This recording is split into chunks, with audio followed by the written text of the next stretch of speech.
নওজোয়ান তরুণেরা আল্লাহ পাক রোজাদারদের জন্য কত সম্মানের কথা বলেছে। রোজাদারদের জন্য দুটো খুশির কথা বলেছে।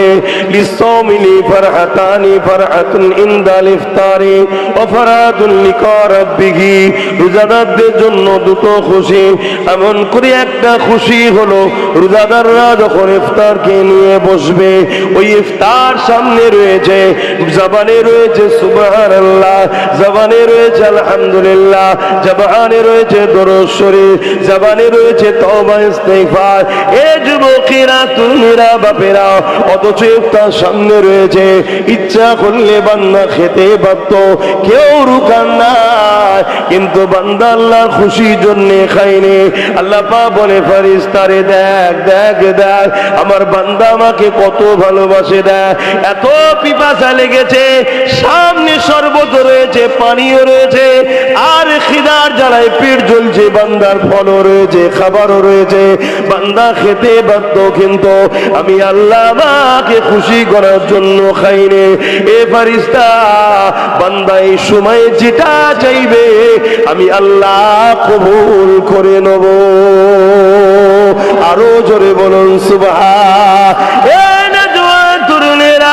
আর একটা হলো লিকা রাব্বি, বান্দা তুই আমাকে এত খুশি রাজি করলি, আমি আল্লাহ তোকে কথা দিয়ে দিলাম, আমি তোকে আমার দিদার দিয়ে দেব।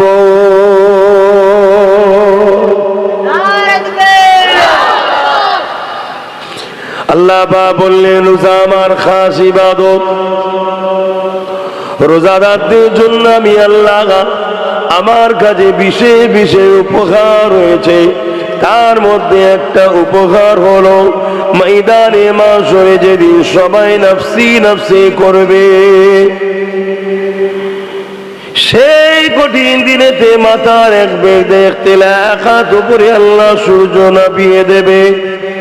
যেদিন মাথার ক্ষীণগুলো লাগ দিয়ে গলে গলে ঝরে ঝরে পড়তে থাকবে, ওই দিনে আল্লাহ রোজাদার দিওকে জান্নাতি খানা খাওয়াবে।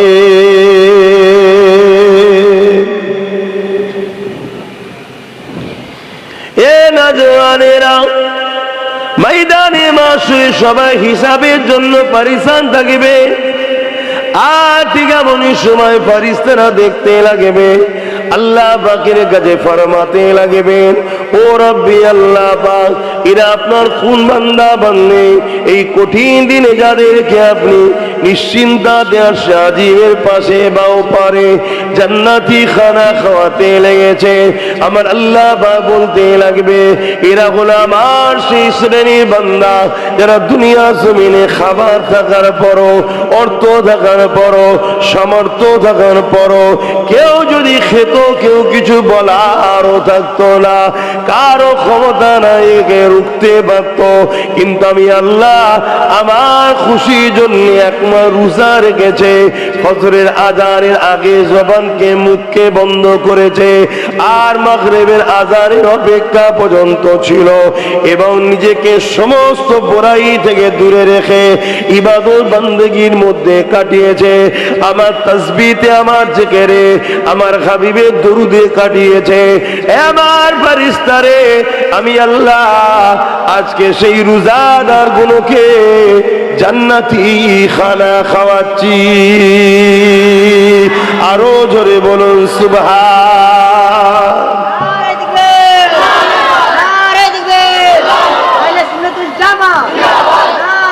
আল্লাহু আকবার। তো সামনের যে মাসটা আসছে, এই মাস কোরআনের মাস, রহমতের মাস, বরকতের মাস, নাজাতের মাস, মাগফিরাতের মাস, কল্যাণের মাস, মুক্তির মাস। আমার নবী পাক সাল্লাল্লাহু আলাইহি সাল্লাম একদিন মদিনার নববীতে খুতবা দিতে উঠছেন মেহরাবে। একটা করে ধাপ উঠছে, আর নবী পাক সাল্লাল্লাহু আলাইহি সাল্লাম আমিন বলছেন। তিনবার আমিন বলেছেন। লাস্টের আমিনটা কেন বলেছিলেন? জিবরাইল আলাইহিস সালাম জানালেন, আপনার উম্মতের মধ্যে কেউ যদি রোজা পায়, আর সে যদি জান্নাতকে খরিদ করে নিতে না পারে, তার মতো হতভাগ্যবান আর কেউ নেই। অর্থাৎ রোজা যদি কেউ পায়, রমজান মাস কেউ পায়, সওমের মাস কেউ যদি পায়, এই মাস এমন একটা মাস জীবনের সব গুনাহকে মাফ করিয়ে জান্নাত খরিদ করার মাস। জোরে বলুন সুবহানাল্লাহ। এই মাসে ধারাবাহিকভাবে পবিত্র কালামুল্লাহ শরীফ আমাদের জন্য যেটা গাইড বুক, সিলেবাস, সেই কিতাব নূর নবী দয়ান নবীর উপরে আল্লাহ পাক পাঠিয়েছেন। এই মাসের অনেক গুরুত্ব। এই মাসে আল্লাহ পাক রোজাদারদের জন্য ঘোষণা দিয়েছেন, দুনিয়ার মানুষের কাছে রোজাদারের মুখের খুশবু বদবু লাগতে পারে, আমি আল্লাহ আমার কাছে সব থেকে প্রিয় লাগে। কেন? তারা আমার জন্যে নিজের খাদ্যকে, নিজের সবকিছুকে তারা ত্যাগ করে আমার জন্য তারা রোজা রাখছে। তাই আল্লাহ বললেন রোজা হলো আমার খাস ইবাদত। হাদিসে কুরসির মধ্যে আছে, আস-সাওমু লি ওয়া আনা আযজি বিয়াদিয়া। রোজা হলো আল্লাহর খাস ইবাদত। বেশক আমরা জানি আফজালুল ইবাদাতি ইবাদাতুস সালাত, আফজালুত তিলাওয়াতি তিলাওয়াতুল কোরআন, আফজালুজ যিকরি যিকরি লা ইলাহা ইল্লাল্লাহ মুহাম্মদ রাসূলুল্লাহ সাল্লাল্লাহু আলাইহি ওয়াসাল্লাম। কিন্তু আল্লাহ পাক রোজাকে বলছে এটা হলো আমার খাস ইবাদত। কারণ কেউ যদি নামাজ পড়ে, ওই নামাজের মধ্যে আল্লাহর জন্য হয়, আবার নামাজের মধ্যে একটা রিয়া থাকার চান্সও থাকে। হুজুর মানুষ মুরিদের সামনে নামাজ না পড়লে হয়, এটা রিয়া থাকতে পারে না? পারে না। আরে বিআই সাহেব এসেছে, নামাজ না পড়লে হয়, এটা রিয়া থাকতে পারে না? পারে না। লোক আমাকে বেনামাজি ভাববে, চলো নামাজটা পড়েই নি। হ্যাঁ, হজের মধ্যেও রিয়ার একটা গন্ধ থাকলে থাকতে পারে, যে আমি হজ করলে লোক আমাকে হাজি বলবে। দানকারীর মধ্যেও একটা রিয়া থাকতে পারে, লোক আমাকে দাতা বলবে। জিহাদের ময়দানে গিয়ে লড়াই করার পরে আমি যদি বীরত্ব দেখাতে পারি, লোক আমাকে বীর পুরুষ বলবে। সব জায়গায় কিন্তু এটা রিয়ার গন্ধ থাকলে থাকতে পারে, আর না থাকলে তো আলহামদুলিল্লাহ, না থাকাটাই তো উচিত। কিন্তু আল্লাহ বলছেন সব জায়গাতে লোক দেখানো সম্ভাবনা, দরজা খোলা আছে, যদি যাই সে বিপদে পড়বে, না যায় আলাদা কথা। কিন্তু রোজার মাসে কোনো দরজাই নেই, পুরো সিল। কেউ যদি লোক দেখানো রোজা রেখেও থাকে, গোপনে গিয়েও তো খেয়ে নেবে। যেমন আমরা অনেকে ছোটবেলায় শখ করতাম রোজা রাখবো, আর রাখার পর কিছুক্ষণ পরে আর পারা যাচ্ছে না, সবাই বুঝাই আর একটু কষ্ট কর, আর একটু কষ্ট করো। তা পুকুরে নেমে পড়তাম, নেমে ডুব কেটে পানি খেতাম, কেউ দেখতে পেল না। কিন্তু যারা প্রকৃত রোজা রাখে, মানে এখন আমরা যেমন রাখছি, বড় হয়ে গেছি, আপনারাও রাখেন, এখন কি গোপনেও কেউ খায়? কেন? একে লোককে লুকাবার ব্যাপার নয় তো, আমি তো করছি আল্লাহর জন্য। আর তিনাকে লুকানো কোনো জিনিস থেকে, কোনো জায়গা থেকে সম্ভব?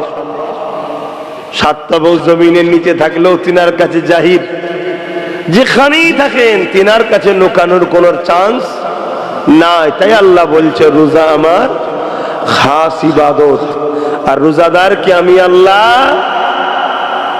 খাস কুদরতি হাতে পুরস্কৃত করব। জোরে বলুন সুবহানাল্লাহ।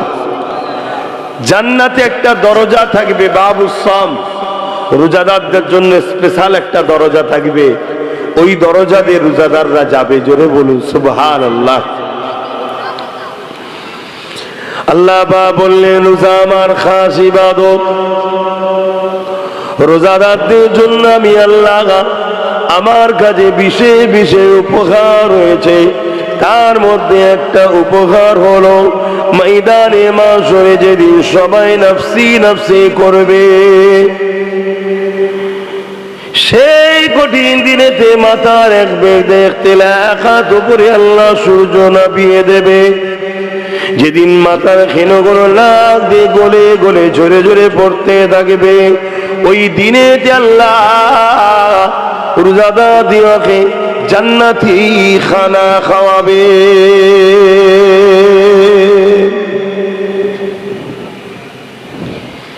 এ নওজওয়ানেরা, ময়দানে মাশরে সবাই হিসাবের জন্য পরিশ্রম থাকবে। আর ঠিক এমনই সময় ফেরেশতারা দেখতে লাগবে, আল্লাহ পাকের কাছে ফরমাতে লাগবেন, ও রব্বি আল্লাহ পাক, এরা আপনার কোন বান্দা বান্দে, এই কঠিন দিনে যাদেরকে আপনি নিশ্চিন্তা দেওয়ার সাজিবের পাশে বাও পারে জান্নাতি খানা খাওয়াতে লেগেছে, আমার আল্লাহ পাক বলতে লাগবে, এরা হলো আমার সেই শ্রেণীর বান্দা যারা দুনিয়া জমিনে খাবার থাকার পরও, অর্থ থাকার পরও, সামর্থ্য থাকার পরও কেউ যদি খেত, কেউ কিছু বলারও থাকতো না, কারো ক্ষমতা নাই কে রুখতে পারত, কিন্তু আমি আল্লাহ আমার খুশির জন্য একমাস রোজা রেখেছে, ফজরের আজানের আগে জবানকে মুখকে বন্ধ করেছে, আর মাগরিবের আজানের অপেক্ষা পর্যন্ত ছিল, এবং নিজেকে সমস্ত বুরাই থেকে দূরে রেখে ইবাদত বান্দেগীর মধ্যে কাটিয়েছে, আমার তাসবিহতে, আমার জিকিরে, আমার হাবিবের দরুদে কাটিয়েছে। আমার ফেরেশতারে, আমি আল্লাহ আজকে সেই রোজাদার গুলোকে জান্নাতি খানা খাওয়াচ্ছি। আরো জোরে বলুন সুবহান।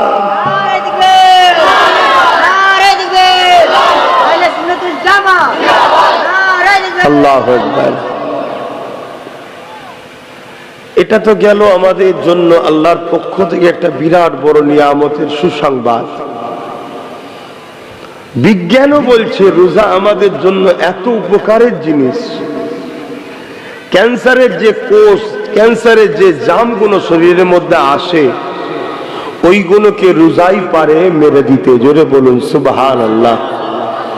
পৃথিবীতে এখনো ক্যান্সারের কোনো ওষুধ বাহির হয়নি। কেমোটা কোনো ওষুধ নয়, কেমোটা হলো ক্যান্সারের পোকাগুলোকে মারার জন্য একটা চেষ্টা। একদিকে যেমন পোকাগুলো মারা যায়, অপরদিকে মানুষের লাইফটা পুরো বরবাদ। তারপরও কেমোতেও সাকসেসফুল সবাই হয় না। কিন্তু পৃথিবী বিখ্যাত একজন ক্যান্সার রিসার্চ করছেন যিনি, তিনি বলেছেন যে আমি একটা সলিউশন পেয়েছি যেটা কোনো মেডিসিন নয়, ক্যান্সারকে দমিয়ে রাখবে, এবং যাদের ক্যান্সার হয়নি তারা যদি ক্যান্সারের মতো ভয়ানক রোগ থেকে বাঁচতে চায়, তাদের জন্য একটা সহজ পন্থার রাস্তা পেয়েছে। কি রাস্তা? সে বলছে আপনাকে দৈনিক 15 থেকে 16-17 ঘন্টা কিছু না খেয়ে শুকিয়ে থাকতে হবে। তার ভাষায় সে শুকানোর কথা বলছে। হাতটাকে ইচ্ছা করে মুখের লালাও যেন পেটে না যায়, যেটাকে আমরা থুতু বলি। কি রোজাদাররা খাই নাকি ইচ্ছা করে? মিলাবেন আমার নবীর কথায়। কুরবান যাক আমার নবীর কদমে আমাদের জানমাল। আল্লাহর কাছে শুকরিয়া, বলুন আলহামদুলিল্লাহ, আল্লাহ আমাদেরকে এমন একটা ধর্ম দিয়েছেন, এমন একটা ধর্মের ঘরে জন্ম দিয়েছে আমাদেরকে যে খুঁজে নিতে হয়নি ইসলামকে। সমস্ত মুসিবত থেকে বাঁচার রাস্তা হলো ইসলাম। যেখানে সবাই দরজা বন্ধ করে দিয়ে সমাধান করতে রাস্তা খুঁজে পাই না, ইসলাম সেখানে দরজা খুলে দিয়ে বলে আসো, সব সমস্যার সমাধান কোরআনে আছে। জোরে বলুন সুবহানাল্লাহ। কিন্তু সেই ঘরের ছেলে হয়ে আজকে আমরাই সবচেয়ে বিপদের সম্মুখীন। কেন? আমরা নামে তালপুকুর ঘটি ডোবেনে, আমরা নামে মুসলমান, নামে ইসলামের অনুসারী। আমাদের উঠা বসা, চাল চলন, কথাবার্তা 24 ঘন্টা মিলাবেন, ইসলামের সঙ্গে মিল পাওয়া যাবে না। খারাপ নিলে হবে না, হাকিকাতটা বুঝতে হবে। তো পৃথিবী বিখ্যাত বাপ, তোমরা বলে দরজাটা জাম করে দিলে কেন? চলে যাও না একটু ভেতর দিকে, যাও তো, রাস্তাটা কি ওদিকে নেই যাবার মতো? ভেতরে চলে যাও, একটু কষ্ট করতে হবে, তবে তো নিয়ামত পাওয়া যাবে। কষ্টের ফল কি হয়? কষ্ট করলে কি পাওয়া যায়? হ্যাঁ, কিছু কিছু সব প্রবাদ বাক্য আছে, সব বাক্যই সেরেকের গন্ধ আছে। কষ্টের ফল মিঠা হয়, কষ্ট করলে ফল মিষ্টি হবে। অর্থাৎ যেখানেই কষ্ট করবেন, রেজাল্টে হোক, কারবারে হোক, সংসার জীবনে হোক, সমস্ত জায়গায় কষ্ট করলেই ফলটা কিন্তু ভালো হবে, মিষ্টি হবে। বাপেরা, নজওয়ান তরুণেরা, এ নবী পাকের প্রেমিকেরা, আল্লাহ বা রোজাকে এত বড় নিয়ামত করেছে, সায়েন্সও বলতে লেগেছে, বলতে বাধ্য হতে লেগেছে। হ্যাঁ, রোজা এমন একটা নিয়ামত, যদি জিজ্ঞাসা করা হয়েছে কতদিন শুকাতে হবে, কন্টিনিউ 1 মাস কেউ যদি রোজা রেখে উপোস করে শুকিয়ে থাকে, এই ক্যান্সারের মতো মহামারী থেকে আল্লাহ তাকে নিরাপদ দিয়ে দেয়। এখন তো প্রতিটা খাদ্যের মধ্যে ফরমালিন বিছাচ্ছে। ফরমালিন বোঝেন? হ্যাঁ, চাষিরা তো বোঝার কথা। ফরমালিন বোঝেন? এক ধরনের মেডিসিন। আমরা যে বাজারের মাছ খাই, মানুষ মারা গেলে লাশের উপরে যে লিকুইডটা মিশায় যাতে লাশ পচে না যায়, ওই লিকুইড মাছের উপরে মিশাচ্ছে যাতে মাছটা পচে না যায়। শুনছেন? ওই মাছ খেয়ে আমাদের কি হচ্ছে বুঝতে পারছেন? আপনারা হয়তো গ্রামগঞ্জের মানুষ টাটকা পুকুরের মাছ খান, শহরের মানুষ তার পায় না। আর এই জন্য শহরের মানুষ সর্বদিক দিয়ে বিমারে বেশি পড়ে। তারপরও আমি আপনাদেরকে একটা সরল সহজ ব্যবসা বলে যাচ্ছি, মার্কেটিং বলে যাচ্ছি। বাজারে গিয়ে দেখবেন যে মাছের উপরে মাছি বসছে না, ও মাছ কিনবেন, জানবেন ওতে ফরমালিন মিশানো, মাছি বসবে না। কেন? মাছি বসলেই মারা যাবে। তারপরে বাজারে গিয়ে আমরা খুব সুন্দর ফল কেনার শখ করি, খুব সুন্দর। এখন খুব সুন্দর মানেই ইঞ্জেকশন দিয়া, মেডিসিন দিয়া, বিষ দিয়া। খারাপ নেবেন না, বাজারে গিয়ে যে ফলে দেখবেন কানা আছে, পোকা মাকড় লেগে আছে, সেটা কিনবেন। কেন? পোকা মাকড় বিষ দিয়া ফল খাবে। কিছু বুঝতে পারছেন? বলে হুজুর সবই জানে, একটু একটু শিখতে হয়, দুনিয়াদারি তো করতে হবে। রোজা হলো আমাদের জন্য একটা আপডেট শরীর দেয় আল্লাহ। 1 বছর বা 11 মাস আমরা যা খাই, শরীরের মধ্যে ভাইরাস যায়। যেমন মোবাইলে ভাইরাস ঢুকলে অ্যান্টিভাইরাস সফটওয়্যার মারতে হয়, 11 মাসের ভাইরাস শরীরে জমে, নানা রকম জাম, কোষ, ব্যাকটেরিয়া, ব্যাড ভাইরাস শরীরের মধ্যে থাকে। ওই 1 মাসের রোজা হলো অ্যান্টিভাইরাস মারার সাথে সাথে আবার 1 বছরের জন্য আল্লাহ সুস্থ শরীর আপডেট করে গিফট দেয়। জোরে বলুন সুবহানাল্লাহ। অতএব যদি সুস্থ শরীর চাও, রোজা রাখো। আমার নূর নবী, দয়ার নবী কন্টিনিউ সপ্তাহে 2টো করে রোজা রাখতেন। সোমবার দিন, বৃহস্পতিবার বা শুক্রবার 2টো করে রোজা নবী রাখতেন। কখনো কখনো নবী একটানা 40 দিন করে রোজা রাখতেন। ওই রোজা রাখতে নবী নিষেধ করেছেন আমাদের ঘরে। কেন? সাহাবা হুজুর আমার নবীর দেখা দেখি রাখতে গিয়েছিল, রাখতে গিয়ে 2-3 দিন পরে দুর্বল হয়ে গিয়েছিল। আল্লাহ নবী বলেছিলেন, তোমাদের মধ্যে কে আছে আমি রসুল আমার মতো? আমরা অনেকে বলি রসুল নাকি আমাদের মতো, বলো নাউজুবিল্লাহ। নবী সাহাবা হুজুরদের বলছে, তোমাদের মধ্যে কে আছে আমার মতো? তোমরা আমার মতো রোজা রাখতে যাচ্ছ কেন? তোমরা খবরদার এ রোজা রাখবে না। এটা আমি মুহাম্মদ রসুল আমার জন্যই সম্ভব। কেন? একদিকে যেমন আমি বাসার, অপর দিকে আমি নূর। নূরের জন্য খাদ্যের প্রয়োজন নয়, বাসারের জন্য খাদ্যের প্রয়োজন। তাই আমি খাই যখন, ওটা হলো বাসারিয়াত, আমি যখন খাই না, ওটা হলো নূরিয়াত। জোরে বলুন সুবহানাল্লাহ। আমার নবী পাক সাল্লাল্লাহু আলাইহি ওয়াসাল্লামের 2টো সাইড, একটা নূরিয়াত, একটা বাসারিয়াত। তাই নবী পাক সাল্লাল্লাহু আলাইহি ওয়াসাল্লাম যখন উহুদের ময়দানে গেলেন, আল্লাহ নবীর দান্দা মোবারক শহীদ হলো, রক্ত বাহির হলো। এটা হলো নবী পাক সাল্লাল্লাহু আলাইহি ওয়াসাল্লামের বাসারিয়াত, মানুষের রক্ত বাহির হবে। তাই নবী পাকের রক্ত বাহির হয়েছিল। কিন্তু আমার নবী পাকের আবার নূরিয়াতটা কি? জিব্রাইল সাল্লাম নবীর সিনাকে 2 টুকরো করেছিলেন, পুরো 2 চির করে দিয়েছিলেন। ভেতর থেকে সবকিছু বার করে জান্নাতি নিয়ামতওয়ালা পানি দিয়ে ধুয়ে নিয়ামত ভরে দিয়েছিলেন, এলেম হেকমত ভরে দিয়েছিলেন। এতটা বুক সিনা চিরেছে, সিনা চাক করেছে, এক ফোঁটাও রক্ত বেরোয়নি। এটা হলো নবীর নূরিয়াতের প্রমাণ। জোরে বলুন সুবহানাল্লাহ।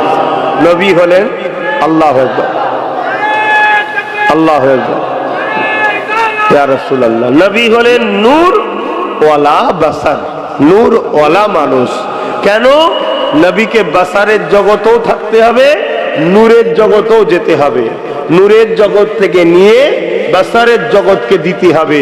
বাসারের জগতের অভিযোগ তাদের পাওয়া চাওয়ার জন্য, তাদেরকে মুক্তি দিবার জন্য নূরের জগতে গিয়ে আবার সেখানে গিয়ে আল্লাহর কাছে ফরিয়াদ করতে হবে, আল্লাহ আমার উম্মতদেরকে মাফ করে দেন। জোরে বলুন সুবহানাল্লাহ।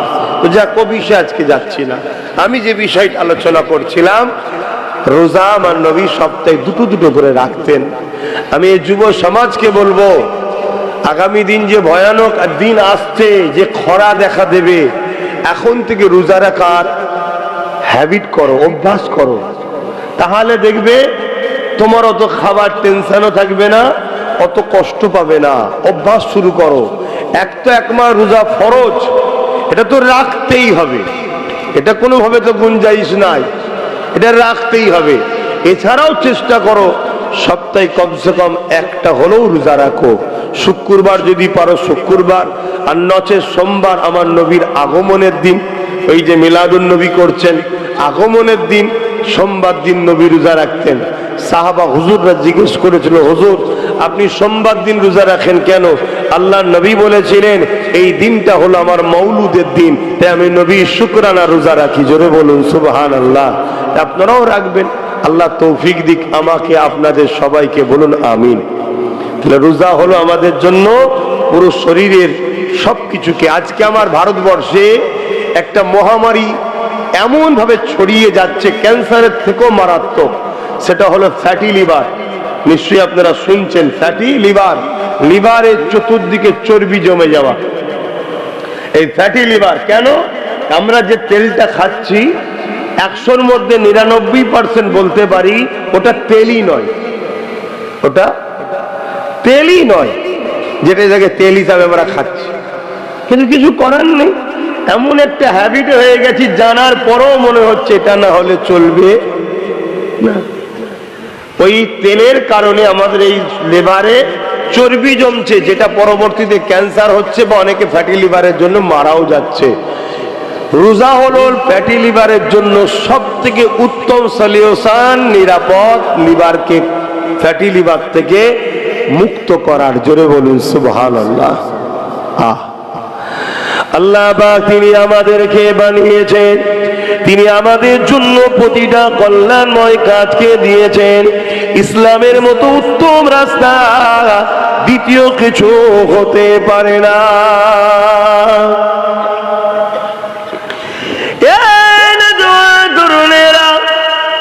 আল্লাহ আগামী দিন কিছুদিনের মধ্যেই রমজান শরীফ আল্লাহ আমাদেরকে দিচ্ছে। সামনে রবিবারের পরে রবিবার ইনশাআল্লাহ শনিবার দিবাগত রাত গিয়ে তারাবি আসছে। তারাবি 20 রাকাত আদায় করবেন। কে করে কাজ পড়ছে দেখার আমাদের দরকার নাই, কারোর সঙ্গে আমাদের ঝগড়া করারও প্রয়োজন নাই। এতটুকু জানি আল্লাহ নবী জানিয়েছেন, ওমর রে নবী তো আর আসবে না, আমার পরে যদি নবী হওয়ার দরজা খোলা থাকতো, এই ওমর আল্লাহ তোমাকে নবী বানাতো, নবী হওয়ার জন্য যা প্রয়োজন উপযুক্ত উমর তুমি ছিলে। কিন্তু আনা খাতেমুন নবী, আমি শেষ নবী, আর কোন নবী আসবে না। কোরআনও জানাচ্ছে ওয়ালাকিন রাসূলুল্লাহ ওয়া খাতামান নবী, আমার নবী পাক হলো সেই নবী, আর কোন নবী আসবে না। এই ওমর বলে দিয়ে যায়, আল্লাহ তোমার মধ্যে অনেক বৈশিষ্ট্য দিয়েছে। সেই হযরত উমর তিনি জামাত আকারে 20 রাকাত তারাবি নামাজ সাহাবাদের নিয়ে পড়েছে।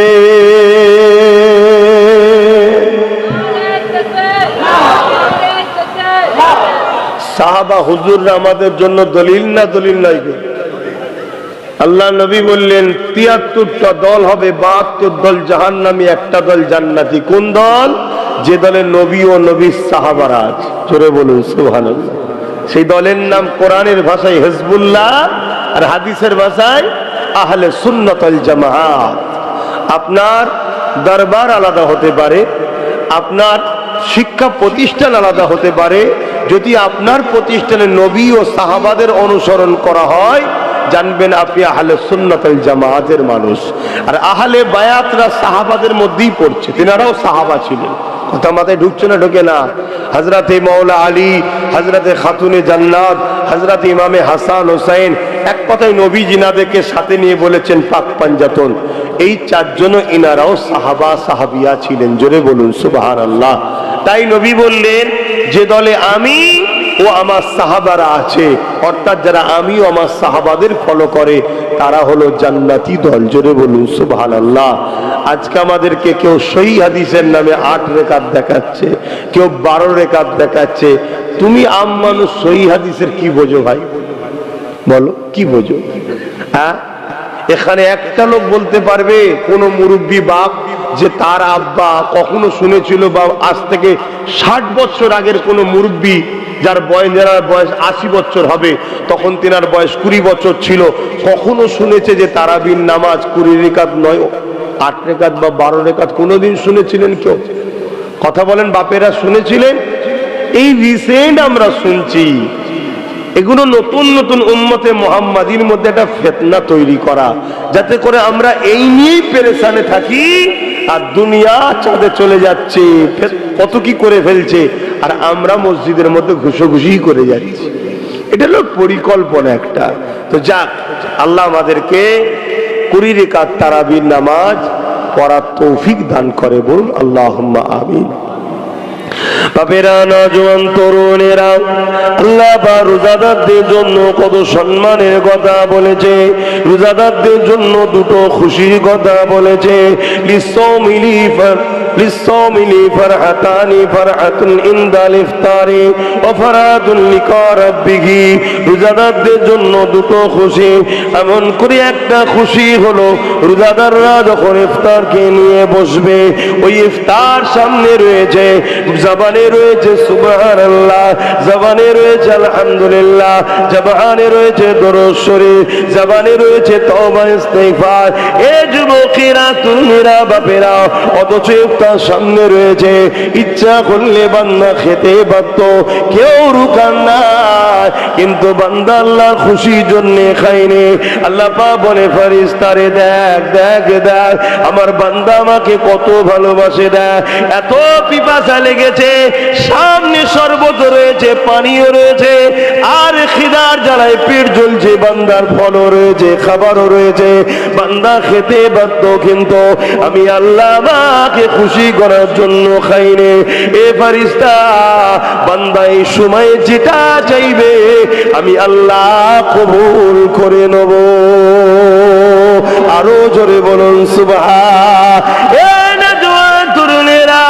আর একটা হলো লিকা রাব্বি, বান্দা তুই আমাকে এত খুশি রাজি করলি, আমি আল্লাহ তোকে কথা দিয়ে দিলাম, আমি তোকে আমার দিদার দিয়ে দেব।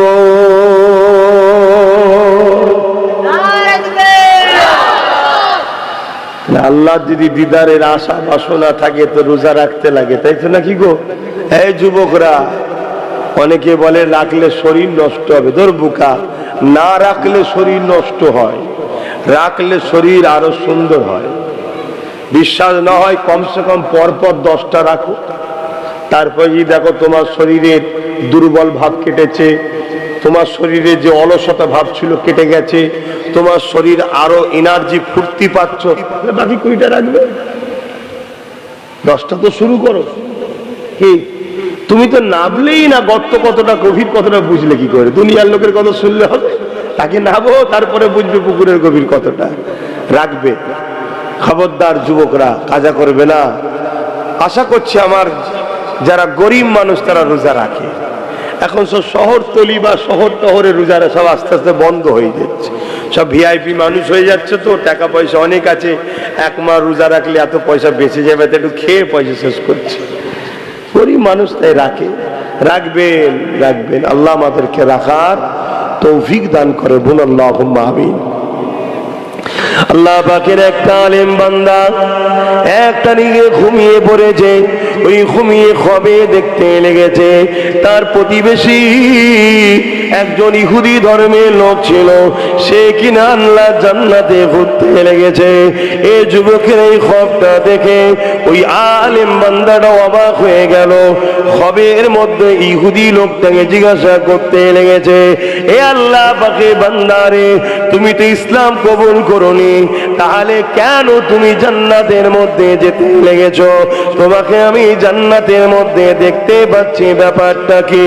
ওই ইহুদি সম্প্রদায় বলেছিল, এ আল্লাহ পাকের আলেম বান্দারে, হ্যাঁ আমি ইহুদি ছিলাম ঠিকই, কিন্তু আমার মরণটা ইহুদি অবস্থায় হয়নি, আমার মরণটা হয়েছে দ্বীনে মুহাম্মাদির উপরে। ওই সময় উলামা বান্দা জিজ্ঞাসা করতে লাগে, কিভাবে হলো একটু যদি বলো। ওই সময় খবরের মধ্যে জানাতে লেগেছে, এ আল্লাহ পাকের উলামা বান্দা, শোনো, আমি আমার সন্তানকে নিয়ে রোজার মাসে বাজারে গিয়েছিলাম। ওই সময় আমার ছোট বাচ্চাটা বোঝে না, একটা ফল নিয়ে খাদ্য নিয়ে খেতে শুরু করেছিল।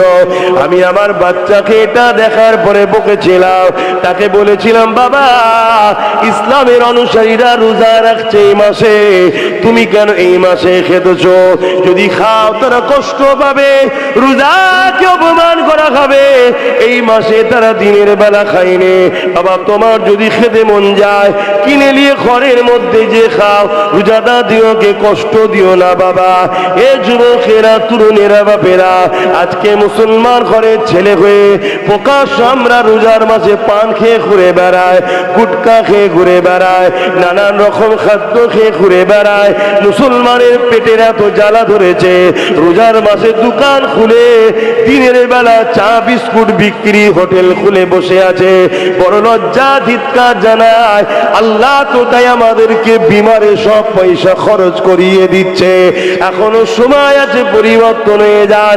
ওই আলেম বান্দাকে বলতে লেগেছে, এ আল্লাহর উলামা বান্দারে, আমি ওই রাত্রে যখন ঘরে যে ঘুমাই, ওই সময় আমার খবের মধ্যে দয়া নবী, নূর নবী দিদার হয়ে যায়।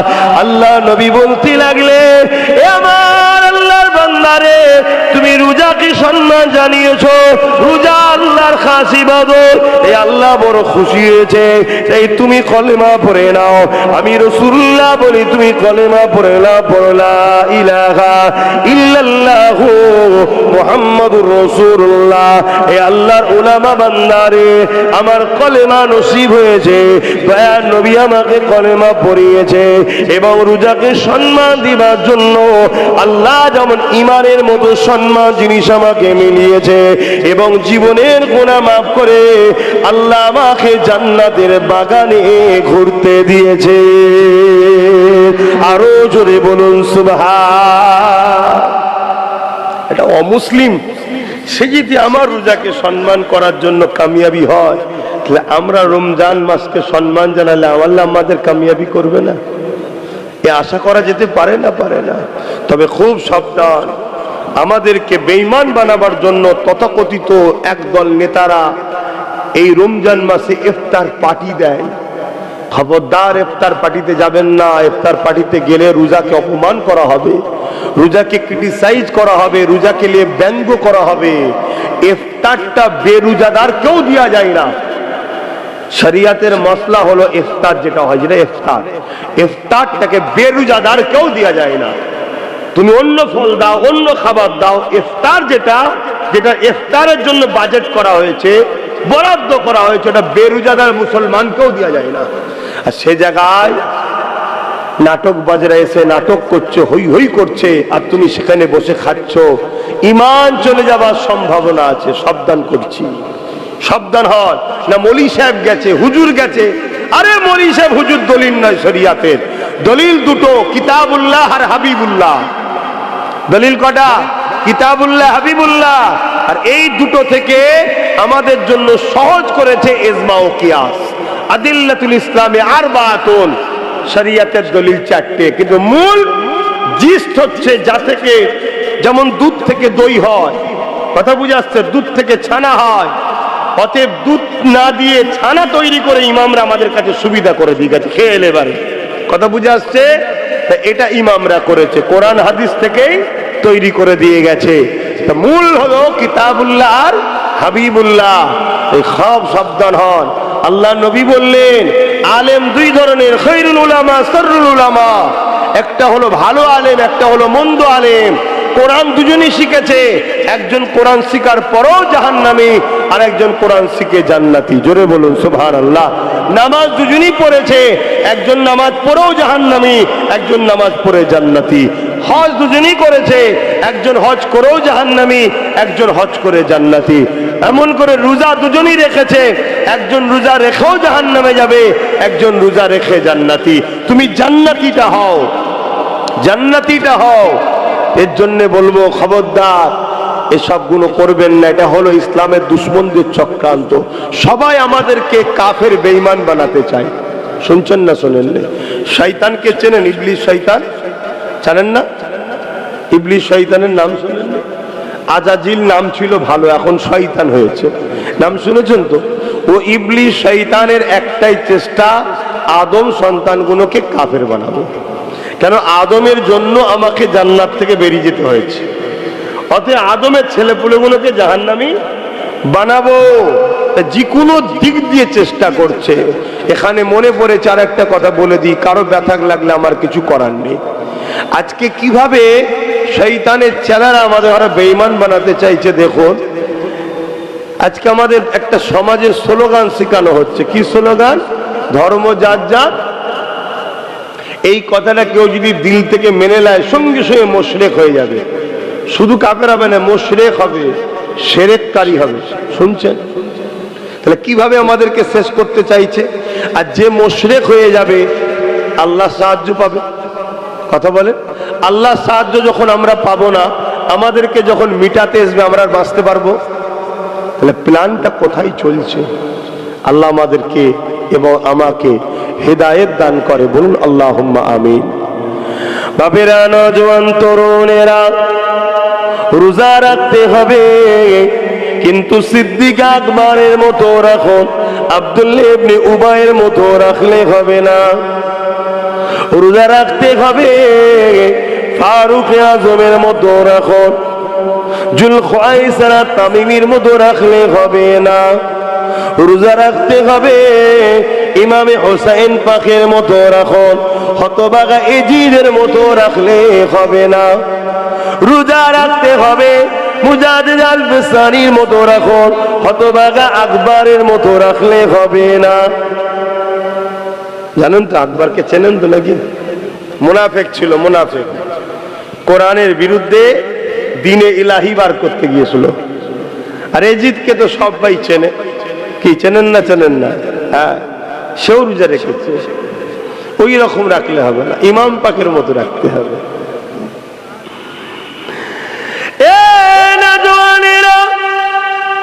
আল্লাহ নবী সাহাবী হযরত উমর ফারুক, তিনি রোজা রেখেছিলেন, তিনি নামাজ পড়েছিলেন, তিনি হজ করেছিলেন, তিনি দান খায়রাত করেছিলেন, তিনি আল্লাহর রাহে জান মাল কুরবান করেছিলেন, দ্বীনের পক্ষে দাঁড়িয়ে জিহাদের ময়দানে গিয়েছিলেন। আজ আমাদেরকে জিহাদি জিহাদি বলে অনেকে টিটকিরি মারছে না, মারেনে। মনে রাখবেন, জিহাদ শব্দের মানে মূর্খগুলো জানে না। জিহাদ শব্দের মানে হলো সমস্ত বুরাই থেকে নিজেকে বাঁচিয়ে রাখার চেষ্টা করা। এটা হলো জিহাদ আকবার। জিহাদ শব্দটার অর্থের মানে হলো সংগ্রাম করার চেষ্টা করা। কি থেকে চেষ্টা করা? সমস্ত বুরাই থেকে চেষ্টা করা, এই সমাজকে খারাপ থেকে বাঁচাবার চেষ্টা করা, এই সমাজকে জালিমদের হাত থেকে বাঁচাবার চেষ্টা করা, গরিবদের ঘরে মুসলিমদের হাত থেকে বাঁচাবার চেষ্টা করা, দেশদ্রোহীদের হাত থেকে দেশকে বাঁচাবার চেষ্টা করা। এটাকেও জিহাদ বলা হয়। এ যুবকেরা, তরুণেরা, সামনে উচ্চ মাধ্যমিক পরীক্ষা আছে। বাংলার একটা সন্তান পশ্চিম বাংলার ফার্স্ট হওয়ার জন্য দিনরাত চেষ্টা করছে। ওই ছেলেটা জিহাদ করছে, চেষ্টা করছে ভালো কাজের জন্য। শুনছেন তো নাকি? কিন্তু এরা মানেই জানে না। তরুণেরা, এমন নবী পাকের প্রেমিকেরা, হযরত ফারুক আযম তিনার মুখে দাড়ি ছিল, মাথায় টুপি ছিল, পরনে জুব্বা পাগড়ি ছিল। এদিকে জুলখায়সরা তামিমি, সেও রোজা রেখেছে, সেও নবী পাকের কাছে এসে বসতো, নবী পাকের সাথে জিহাদে যেত, তারও মুখে দাড়ি ছিল, মাথায় টুপি ছিল, পাগড়ি ছিল, জুব্বা ছিল, সেও এমন করে হজ করেছে। কিন্তু মনে রাখবেন, একদিন গনিমতের মাল বন্টন করতে ছিল আল্লাহ নবী। এই জুলখায়সরা তামিমি এ দাঁড়িয়ে গিয়ে বলেছিল, ইত্তাকুল্লাহ, এ মুহাম্মদ, আল্লাহকে ভয় করো, আদিল তুমি ইনসাফ করো। হযরত ফারুক আযম পাশে দাঁড়িয়েছিলেন। ইয়া রাসূলুল্লাহ, হাবিবাল্লাহ, ইজাজত দেন, এই মালাউনের এত বড় সাহস যে কিনা আপনাকে বলে আল্লাহকে ভয় করো। কেননা আপনাকে বলছে আল্লাহকে ভয় করো, কথাটা ভালো কথা, কিন্তু সবার মুখে সবার জন্য মানায় না। ইমামকে জিজ্ঞেস করো, ইমাম নামাজ পড়েছো, এটা আম মানুষের মুখে মানায়? উনি যদি না নামাজ পড়লো তো কার পিছনে একটু দেখো নামাজ হলো? শুনছেন তো নাকি? এইটা মানায় না। অনেকে লোক ফোন করে, হ্যাঁ ভালো আছে না, কোথায়? রাস্তায়। জোহরের নামাজ পড়েছেন? মজা নিচ্ছে, কথা বুঝছেন না? সবার মুখে সব কথা মানায়? এগুলো লোক বিয়াদব। জুলখায়সরা তামিমি রসুলকে বলছে, মুহাম্মদ সাল্লাল্লাহু আলাইহি ওয়াসাল্লামকে, হে মুহাম্মদ সাল্লাল্লাহু আলাইহি ওয়াসাল্লাম, আল্লাহকে ভয় করো। নাউযুবিল্লাহ বললেন না আপনারা? নবীকে জ্ঞান দিচ্ছে আল্লাহকে ভয় করো। কেন? নবী নাকি বন্টনটা ঠিক করতে পারছে না। তারপরে কি বলছে? আদিল তুমি ইনসাফ করো। ভাই, নবী যদি ইনসাফ না করে, এই কুল কায়নাতে আল্লাহ সৃষ্টির মধ্যে কেউ ইনসাফ কি জিনিস সেটা জানে? হ্যাঁ, এটা মানায় তার মুখে, কিন্তু তার মুখে দাড়ি, মাথায় টুপি, সেও রোজা রাখতো, নামাজ পড়তো, তার মুখের ভাষা কি? হ্যাঁ, হযরত ওমর ফারুক বলছে, হুজুর ইজাজত দেন, এই মালাউনের ধর থেকে কল্লা আলাদা করে দেবো। আল্লাহ নবী বলল, ওমর, লোক বলবে দেখো মুহাম্মদ সাল্লাল্লাহু আলাইহি ওয়াসাল্লাম মুসলমান দিয়ে মুসলমানকে মারছে, লোকে কেউ মুসলমান মনে করে। কাকে? জুলখায়সরা তামিমিকে। কেন? ও তো নামাজ পড়ে, ও তো দাঁড়িয়ে আছে, ও তো টুপি আছে। যেমন আজকাল আমরা যখন ওয়াজ করি যে মুনাফিক উলামা থেকে সাবধান, আম লোক বলে আলেমের বিরুদ্ধে বলছে। যাত্রীকে আলেমের বিরুদ্ধে কখন বললাম? আলেম সেজেছে, এলেম আল্লাহ দিয়েছিল, কিন্তু কপাল ফাটা ইবলিস হয়ে গেছে। ইবলিসের এলেম ছিল না? ছিল না? কথা বল। ফেরেশতাদের পড়াতো, তার আখলাক, তার চরিত্র, তার আদর্শ দেখে ফেরেশতারা মানুষ জিন জাতিকে যখন মেরে শেষ করে দিচ্ছে, কিন্তু ইবলিসকে মারে না, তুলে নিয়ে গেছে। নিজে বলছে আল্লাহ এ খুব ভালো, এ বড় পরহেজগার, বড় ভালো, তার তাকওয়া। কিন্তু শেষ হলো কি করে? একটা ছোট্ট কাজ কি? আল্লাহর শ্রেষ্ঠ মখলুক আদম আলাইহিস সালামকে সেজদা করলো না। এই সেজদা কিন্তু ইবাদতের নয়, কারণ ইবাদতের সেজদা কোনো সময় দ্বিতীয় কেউ পাবে না, একজনই পেনেওয়ালা, তিনি হলেন আল্লাহ। তবে তাজিমি সেজদা আগে আগে চলতো। আমার নবী পাক সাল্লাল্লাহু আলাইহি ওয়াসাল্লামের উম্মত শুনে রাখো, আমার নবী তাজিমি সেজদা, 15 রকম সেজদা, বাগদাদি সেজদা, কত রকম সেজদা সব নাম্বার করেছে। 15 রকম সেজদা আমার নবী হারাম করে গেছে, চলবে না। কথা শুনছেন না? শুনুন না, ক্লিয়ার কথা। তুমি পীর হও, পীরকে ভালোবাসো, সম্মান করো, কদমমুশি করো। উস্তাদকে ভালোবাসো, কদমমুশি করো। মা বাপকে কদমমুশি করো, কিন্তু সেজদা করতে জোরে বলুন, যদি কোনো পীর সেজদা নেয় তাহলে জানবে ও পীর নয়, শয়তান। কি? হ্যাঁ, সুরাতে পীর সেজেছে, ও মূলত শয়তান। হ্যাঁ, আর প্রকৃত যে পীর হবে, মুর্শিদ হবে, যদিও মুরিদ ভুল করে ফেলে, মাথা হ্যাটো করে ফেলে, সঙ্গে সঙ্গে বলে বাবা মাথা হ্যাট করতে নেই, মাথা হ্যাট করবে না, মাথা একমাত্র আল্লাহর কাছে হ্যাট হবে। জোরে বলুন সুবহানাল্লাহ। তো ভাইয়ের আমার, যে কথা বলতে গিয়ে চলে যাচ্ছে অন্যদিকে, ইবলিসের সব ছিল, বিয়াদবির জন্য ধ্বংস হলো। তা আজকেও আমাদের সমাজে বড় বড় আলেম আছে, অস্বীকার করছি নি ভাই, বিরাট বড় বড় আলেম, কিতাবি জ্ঞানও আছে, বুখারী পড়াচ্ছে, তাফসীর পড়াচ্ছে, কোরআন হাদিসের বহুত পণ্ডিত্য আছে, কিন্তু কপাল ফাটা ইবলিস হয়ে গেছে, আমার নবীকে আদব করে না। শুনছেন না শোনেন না? ধ্বংস হয়ে গেছে। তাই নবী বললেন আখিরি জামানায় জমিনের ওপরে আসমানের নিচে সব থেকে নিকৃষ্ট হবে একদল উলামা, সব থেকে নিকৃষ্ট। কারণ কি? নামাজ থাকবে, রোজা থাকবে, হজ থাকবে, দাড়ি থাকবে, তেরাত থাকবে, এত সুন্দর কেরাত পড়বে। নবী বলছেন সাহাবারে বুখারীর হাদিস, তাদের কেরাত তেলাওয়াতের সাথে তোমাদের যদি কম্পেয়ার করা হয়, কম্পিটিশন করা হয়, বাহ্যিক মনে হবে তোমাদের তেলাওয়াত তাদের তেলাওয়াতের কাছে কম জোর মনে হবে। কিন্তু আমি রাসূল বলছি, তীর যেমন শিকার ভেদ করে চলে যায় বা ধনুক থেকে বেরিয়ে যায়, তারা ইসলাম থেকে বেরিয়ে যাবে। সাহাবা হুজুররা জিজ্ঞেস করলেন সব থাকার পরেও তারা এই অবস্থা হবে কেন? নবী বললেন তাদের সব থাকবে, শুধু তাদের অন্তরে আমি নবী আমার হাইয়া থাকবে না, আমার আদব, আমার প্রেম থাকবে না। এজন্য আল্লাহ কিয়ামতের দিন তাদের ইলম, নামাজ, রোজা সব তাদের মুখে ছুঁড়ে মেরে বলবে বেরো মালাউন, আমি আল্লাহ যাকে ভালোবেসেছি তুমি তাকে ভালোবাসলে না কেন? কথা মাথায় ঢুকছে? তাই খবরদার, রোজা রাখবেন, ঈমানও রাখবেন, মজবুত তৈরি করো। বাপেরা, নওজোয়ান তরুণেরা, হে নবী পাকের প্রেমিকেরা, আজ আমরা সহজ ইসলাম পেয়ে গেছি, আমাদের ধর্মের উপরে গুরুত্ব বড় কম। আজ আমরা সহজ দিনকে পেয়ে গেছি, আমাদের ধর্মের উপরে গুরুত্ব বড় কম। কোন রকম মুসলমান ঘরে জন্ম হয়েছি, তাই নিজেকে মুসলমান পরিচয় দিবার জন্য নামটা মুসলমান রেখে দিয়েছি, বাকি কর্ম আমাদের ধর্মের মধ্যে কয়। অথচ আমার নবী ও সাহাবা হুজুররা কত কষ্ট করেছে, আমার নবী পাকের মতো কেউ আসেনি আর আসবে না। আল্লাহ জিনা সম্বন্ধে বলেছে ইন্নাকা লাআলা খুলুকিন আযীম, সব থেকে উত্তম চরিত্রওয়ালা হলো মুহাম্মদ রাসূলুল্লাহ। সেই নবী পাক যখন নামাজে যেতেন, সিজদায় পড়ে যেতে, মক্কার মুশরিক জালিম অত্যাচারী আবু জেহেল বাহিনীরা আমার নবী পাকের পিঠের উপরে পচা ভুঁড়ি, দুম্বার ভুঁড়ি, গন্ধগুলো চাপিয়ে দিত। আমার নবী পাক মাথা তুলতে পারতেন না, ওই দুম্বার পচা দুম্বার ভুঁড়ির দুর্গন্ধে আল্লাহ নবী নিঃশ্বাস নিতে বড় কষ্ট হতো।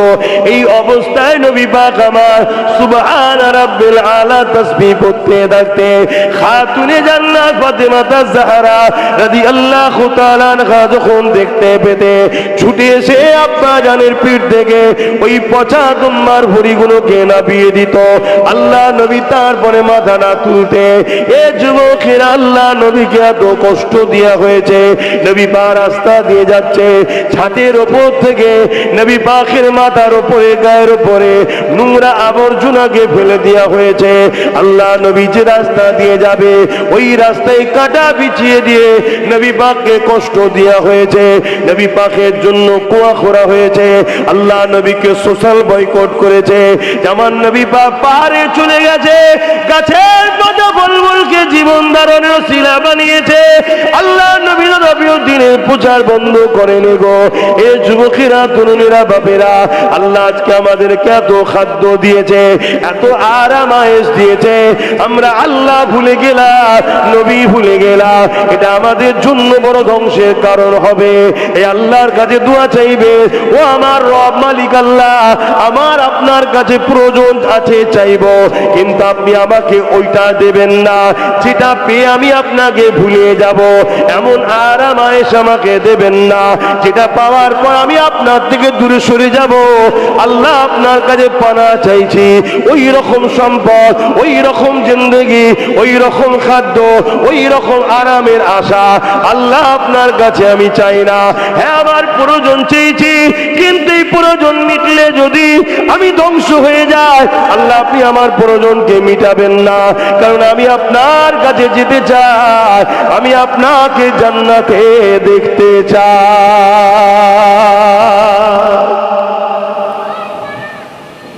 আমরা আরাম আয়েশে দুনিয়ার লোভ লালসায় জড়িয়ে গিয়ে আমরা আল্লাহ ভুলে যাচ্ছি। বাপ ভাই মা বোনেরা, অথচ আমার নবী কত কষ্ট করেছে, সাহাবা হুজুররা কত কষ্ট করেছেন। হ্যাঁ, আমরা সামান্য একটা রোজা রাখতে পারছি না। হ্যাঁ, এখন তো আবার আস্তে আস্তে চলে আসছে শীতের দিকে। হ্যাঁ, কি এমন কষ্ট।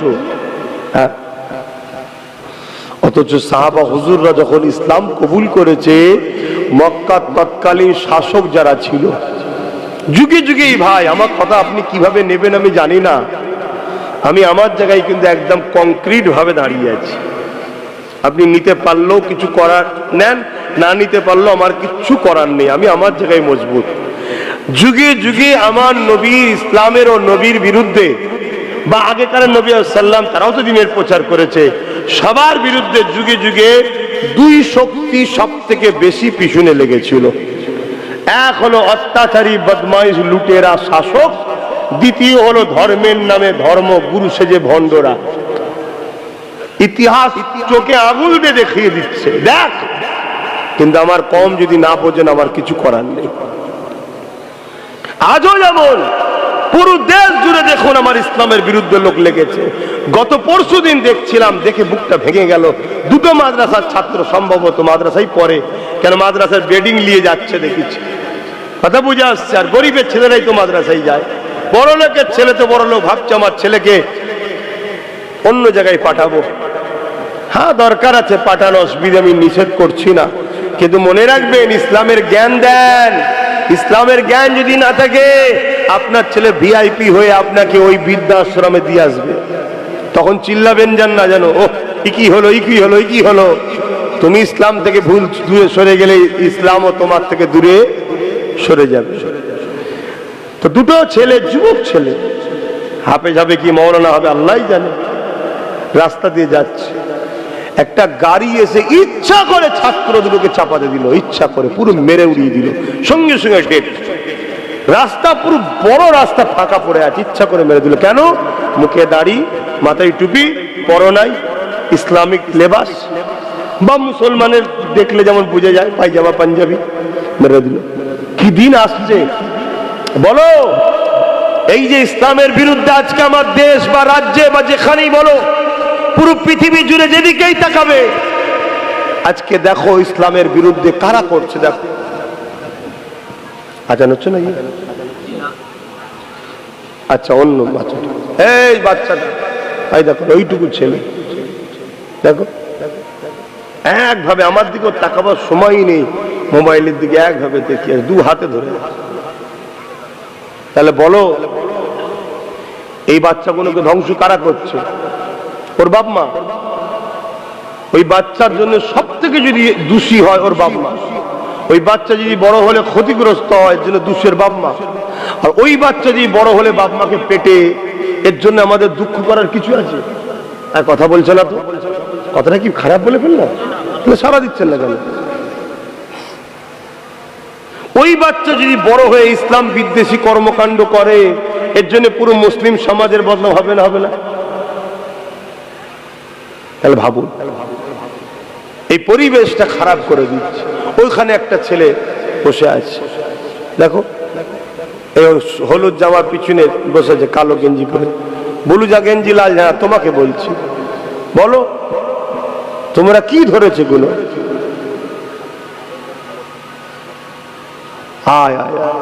চারিদিকে দেখছে এত অঘটন, দেখো মানুষ শুধরায়, কিন্তু না। খতমাল্লাহু আলা কুলুবিহিম, আল্লাহ যদি হিদায়াত না দেয়, তা আমি যতই চেষ্টা করি হবে না। তো আল্লাহ আমাকে হিদায়াত দেন, আমাদেরকে হিদায়াত দেন, বলুন আমিন। ভয়ানক পরিস্থিতি আসছে আজকে পুরো পৃথিবী জুড়ে। দেখো না, নতুন করে আমেরিকার প্রেসিডেন্ট বসতে না বসতে বলছে গাজাকে খালি করো। কেন কেন না? গায়ের জোর। যা বলবো তাই শুনতে হবে, ক্ষমতা আমার হাতে, পৃথিবীর দাদা আমি, পারমাণবিক শক্তি আমার হাতে। কিন্তু মনে রেখে দিও, তোমাদের থেকে অনেক ক্ষমতাশালী আছেন। আল্লাহু সাইয়্যুল কাদির, জোরে বলুন সুবহানাল্লাহ। তোমার বাপ দাদাদেরকে ঠিকানায় পৌঁছে দিয়েছে। পুরো দুনিয়ায় দেখো শাসকরা দেখো ইসলামের পিছনে লেগেছে। আজকে আমার দেশের কথা বলো, আমার দেশের কথা বলো। উত্তরাখণ্ড বলে একটা রাজ্য আছে, সরকারি ভাবে আইন তৈরি করে ইউনিফর্ম সিভিল কোড লাগু করে দিয়েছে। ওখানে ধর্মীয় কালচার আর চলবে না। খবর পেয়েছেন কি জানি না, একটু বলবেন আগে থেকে, আজানের সময় হলে একটু বলবেন আগে থেকে। 10 মিনিট বাকি, আজান হয়ে গেলে আমাদের আলোচনা বন্ধ হবে। আজান শেষ হলে এখানে নামাজ হবে, নামাজের পরে আমি তখন দোয়া করব। আশা করছি আপনাদেরকে ঘোষণা প্রথমেই দেওয়া হয়েছে, উজু করে বসবেন। কি যে ব্যথা, কি যে কষ্ট হয় নামাজ পড়তে আমার যুবকদের আর বোনগুনরা, আল্লাহ ভালো জানে।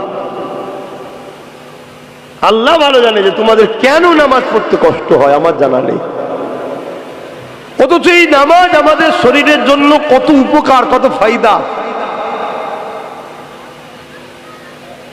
আপনাদের কি উজু নাই মনে হচ্ছে নাকি?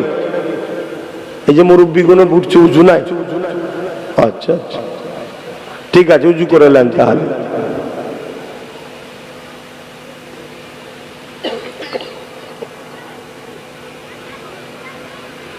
বাবা মা শুনছেন তো নাকি? নামাজ পড়ে।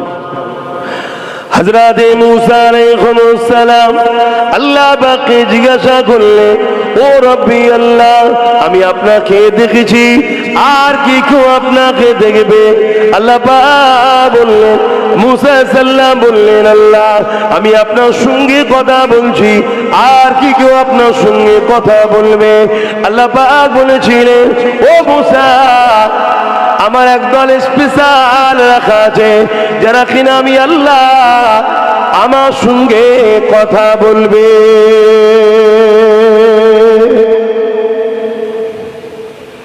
এ মুসা, তুমি আমার সঙ্গে কথা বলছো, এর জন্য তোর পাহাড়ে আসতে লাগছে।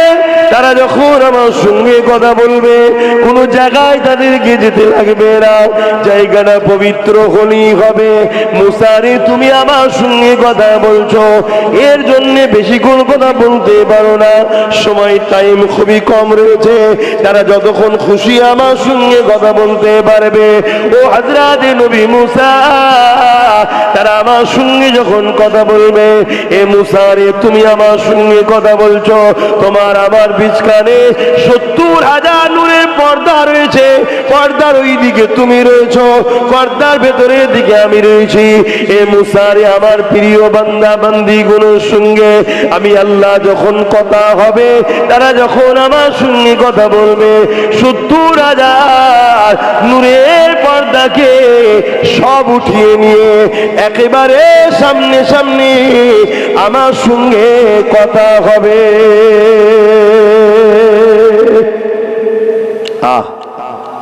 মুসা সাল্লাম বলছে, আল্লাহ তারা কারা? এত সৌভাগ্যবান তারা, আমাকে তাদের দলভুক্ত করেন। আল্লাহ বলছে, হবে না, তারা আমার স্পেশাল রাখা আছে। জোরে বলুন সুবহানাল্লাহ। কপাল দিয়ে আল্লাহ পাঠায়, কিন্তু আমরা কপালকে ফাটিয়ে ফেলি। আল্লাহ কাউকে কপাল ফাটা করে পাঠাইবে। আমরা নিজেদের কর্মে নিজেদের ক্ষতি করছি, নিজেদের দোষে নিজেরা শেষ হয়ে যাচ্ছে। মুসা সাল্লাম বললেন, আল্লাহ তাহলে কি জানতে পারি না তারা কারা? আল্লাহ বলে দিলেন, মুসা রে, তারা হলো আমার আখিরি নবী, নূর নবী, দয়ার নবী, হাবিবুল্লাহ, উম্মত উম্মতি। এ নবী মুসা রে, দাঁড়িয়ে যাবে, আমি আল্লাহ আমার জন্য দাঁড়িয়েছে, তাদের কাছ থেকে আমার কাছে 70,000 নূরের পর্দাকে সরিয়ে দিয়ে একেবারে আমি আল্লাহ কুদরতি ভাবে তাদের কাছে পৌঁছে যায়। তারা যখন কেরাত পড়তে থাকে, আমি আল্লাহ আমার সঙ্গে কথা হতে থাকে। তারা যতক্ষণ খুশি কেরাত পড়বে। কোরআন কোনো কিতাব নয়, বই নয়, কোরআন হলো কালামুল্লাহ শরীফ, আল্লাহ পাকের পবিত্র কথা। এই কথা যখন বলতে লাগবে, কোরআন যখন পড়তে থাকবে, আমি আল্লাহ আমার সঙ্গে কথা হতে থাকবে। যতক্ষণ খুশি কথা বলতে থাকবে, আমি আল্লাহ তাদের একেবারে কুদরতি কাছে চলে যায়। আল্লাহ নবী জানিয়ে দিলে, যখন তুমি আমি সিজদা দিই, তোমার আমার কপালটা আল্লাহ পাকের কুদরতি কদমে পড়ে যায়। আরো জোরে বলুন সুবহান।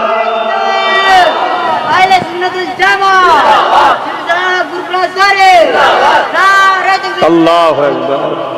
কিন্তু দুঃখের বিষয় আমার যুবক ভাইরা